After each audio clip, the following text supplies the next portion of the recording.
Juru bicara pemerintah untuk penanganan COVID-19 Ahmad Yuryanto mengatakan masih ada penularan virus corona yang menyebabkan kasus konfirmasi positif bertambah. Berdasarkan data pemerintah yang masuk hingga Rabu 20 Mei 2020 pukul 12.00 waktu Indonesia Barat, ada 693 kasus baru COVID-19 dalam 24 jam terakhir. Penambahan itu menyebabkan total ada 19.189 kasus COVID-19 di Indonesia, terhitung sejak kasus pertama diumumkan pada 2 Maret 2020. Hal ini disampaikan Ahmad Yuryanto dalam konferensi pers di Graha BNPB, Jakarta pada Rabu sore.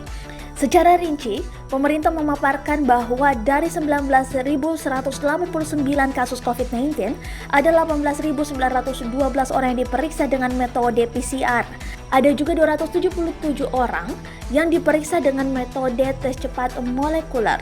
Data yang sama juga memperlihatkan mengenai update terkait pasien sembuh dan meninggal dunia setelah terinfeksi virus corona.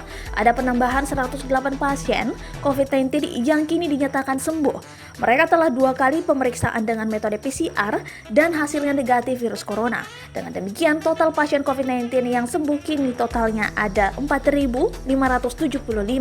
Adapun kabar duka yang disampaikan Yuryanto adalah dengan adanya 21 pasien COVID-19 yang meninggal dalam periode 19 hingga 20 Mei 2020, sehingga totalnya menjadi 1.242 orang.